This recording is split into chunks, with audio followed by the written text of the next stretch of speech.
Hi guys, this is Geneva Style here. Welcome back to my channel. So I'm back from a very long break. So you can actually tell much time has passed from my last video, which was a Roswell TV series reaction episode 1 video, and I was wearing a sweater on that video. Now I'm wearing a top, so you can actually tell from that how much time has passed. Thank you so much for being patient.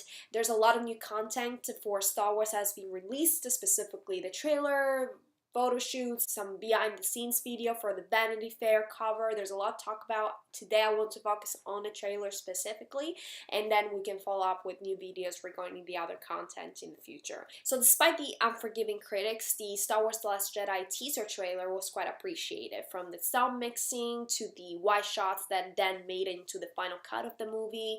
It was quite amazing, and it really created such high expectations for the movies that were not fulfilled in the end. For some fans, I was actually quite pleased with the movie because it took some great risks. Let's talk about the new teaser trailer. The first shot, we see the logo of Lucasfilms appearing on screen, which is always very emotional, and in the background you can hear Rey's heavy breathing off screen, reminiscent of the Last Jedi teaser trailer as well. The first shot of Rey portrays her standing tall with firm shoulders, and then reminding me of a soldier awaiting to complete the next task. In the distance, we can discern a spaceship approaching her, almost resembling a rising sun, and that is definitely Kylo's ship, with a few modifications from previous installments, such as the red details on the ship. Many people have said that there is also an added seat for another pilot. It is quite interesting how the production team and the literature kept emphasizing that.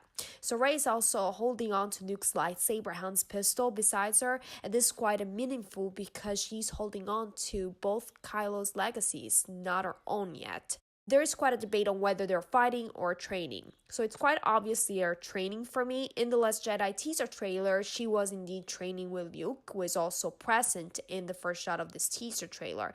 We can hear his voice in the background talking about the Force and legacies. I do believe he's talking to Kylo Ren.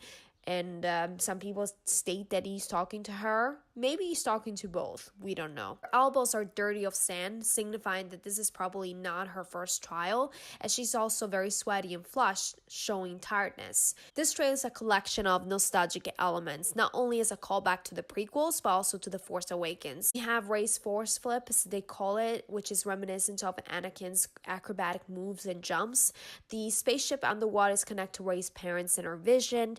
Kylo Ren's mask, previously destroyed and now being reassembled, is a representation of his alter ego, which was partially destroyed or defeated, I shall say, in The Last Jedi. Lando on the Millennium Falcon is quite a callback to the Return of the Jedi, as well as C-3PO, Finn, and Poe in the desert fighting against the Imperial forces. Luke's and Han's medal that Leia is holding on to once more, it's also reminiscent of the first trilogy. Most importantly, the Death Star, which is a banner on the ocean, and finally Palpatine's notorious and evil laugh, as the title The Rise of Skywalker appears on screen, is also reminiscent of the greatest evil of the galaxy. How they feel about Palpatine coming back? On one hand, I want a greater evil character than Kylo so that he could form an alliance with Rey. On the other hand, I absolutely do not want them to dishonor the Chosen One storyline. Anakin was and will always be the Chosen One, meant to destroy the Emperor and bring balance to the Force. It will always be. And if Palpatine comes back in full force, that means he did not fulfill his destiny as the Chosen One. The title is simplistic, and I believe it's the best title they could find, comprising the entire saga. In the end, it's about the Skywalkers. It's about the rise of a family, meaning all generations, so Anakin, Luke, Leia, and Kylo. However, some people believe that the rise of Skywalker refers to the rise of a mystic order, substituting the Jedi Order, which is dead, as Luke stated before.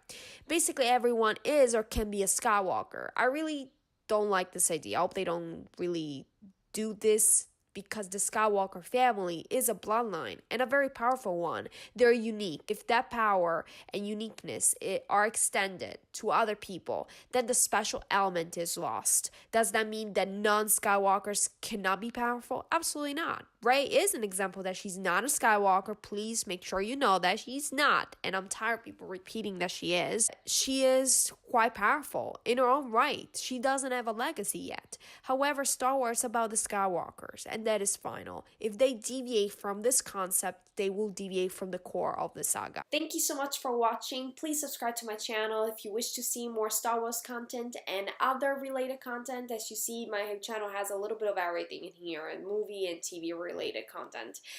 Thank you so much again, and I'll see you guys next time. Ciao!